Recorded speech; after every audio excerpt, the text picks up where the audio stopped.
નડિયાદ મહાનગરપાલિકાના કોંગ્રેસના ઉમેદવારોને હેરાનગતિ બાબતે હાર્દિક ભટ્ટનું નિવેદન. ચૂંટણી અધિકારીએ ચકાસણી કર્યા બાદ સામા પક્ષની અરજીઓ રદ કરી વોર્ડ નંબર 10ના ઉમેદવાર અલ્પાબેન લખમાણીના ટેકેદારને દબાણ આપ્યું હોવાનું સામે આવ્યું. જ્યારથી મહાનગરપાલિકા નડિયાદમાં પ્રથમ ઇલેક્શનમાં અમે ઉમેદવારોના ફોર્મ ભરાયા અને યાદી જાહેર થઈ ત્યારથી લોકોના પેટમાં તેલ રડી ગયું હતું અને અમારા ઉમેદવારો ઉપર પ્રેશર કરી ફોર્મ પાછું ખેંચવા માટે ખૂબ દબાણ લાવવાનું શરૂ કરી દીધું હતું. એમાં વોર્ડ નંબર 8ના એક ઉમેદવારને ધાકધમકી પણ આપવામાં આવી, જેનો સ્ક્રીનશોટ શેર કરેલો છે તેઓએ પોતે.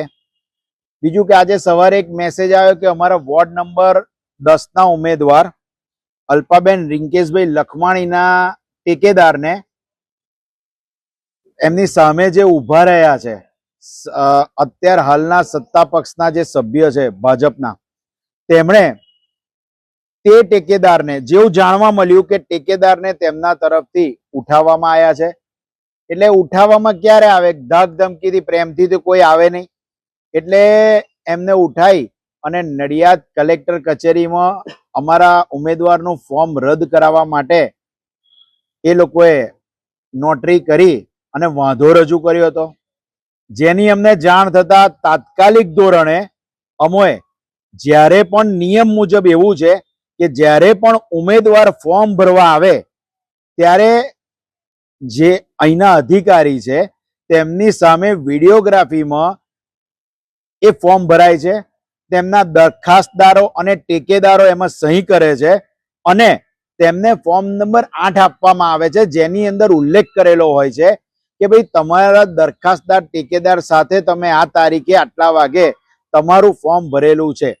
આવો લેટર પણ મળેલો હોવાથી અમે આજે જે તે અધિકારીને અમે વાંધો રજૂ કર્યો કે ભાઈ દરખાસ્તદાર અને ટેકેદાર આપની જ કચેરીને વિડીયોગ્રાફીમાં આજે ફોર્મ જમા કરાયું છે, એટલે બધા જ અમારા કાગળિયા જોઈ અને અધિકારીશ્રીએ જે ઉમેદવાર છે સામા પક્ષના તેમની અરજી રદ કરી હતી અને ત્યારબાદ તો જાણે રાફડો ફાટ્યો હોય એ રીતે 20 ટેકેદાર દરખાસ્તદારો અમારા કોંગ્રેસના ઉમેદવારના દરખાસ્તદારો ફોર્મ પાછું ખેંચાવા આવ્યા, જેના અનુસંધાનમાં જે વોર્ડ નંબર 10માં પ્રક્રિયા થઈ, જે કાનૂની પ્રક્રિયા છે, જે ચૂંટણી પંચના નિયમમાં છે કે એકવાર દરખાસ્તદાર અને ટેકેદાર સહી કર્યા બાદ જો તેની સહી ખોટી હોય અથવા બીજા કોઈએ કરી હોય તો જ ફોર્મ રદ થાય, બાકી કોઈ ફોર્મ રદ થાય નહીં.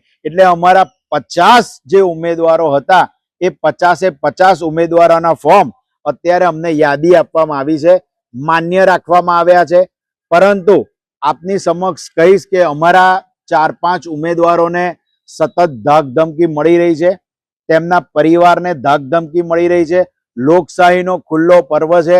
30 વર્ષથી સરકારમાં તમે બેઠા છો, લાખોની કરોડો રૂપિયાના વિકાસ કામની તમે ગાથાઓ ગઈ રહ્યા છો, તો અમારા ઉમેદવારને ચૂંટણી લડવા દો, અમારું પાણી બજારમાં મપાવા દો. અમે માત્ર નડિયાદના વિકાસ માટે નીકળ્યા છે. જે 30 વર્ષમાં કરોડો રૂપિયા આયા એમાં ભ્રષ્ટાચાર અને ગોટાળા થયા છે, અધિકારીઓએ નાણાંનો બેફામ ઉપયોગ કર્યો છે. એ આજે સાબિત કરી બતાવે છે કે આટલો બધો લોકશાહી પર હુમલો, જેમાં અમે આજે જીત થઈ છે અમારી. એટલે આપના દ્વારા જણાવું છું કે કોઈ અફવામાં ના રહેશો. કોંગ્રેસ પક્ષના 50 ઉમેદવારો અત્યારે હાલ પાસ થઈને 50 જણની યાદી મારા હાથમાં છે. એટલે અમારા બીજા ઉમેદવારોને ધાક ધમકી નહીં આપી અને એમને ચૂંટણી સ્વતંત્રતાથી લડવા દો. તમે 30 વર્ષ શાસન કર્યું છે, માત્ર પ્રજા જોડે વિકાસના નામે તમે મત માગો. હવે જોવું રહ્યું કે પ્રજા શું કરશે.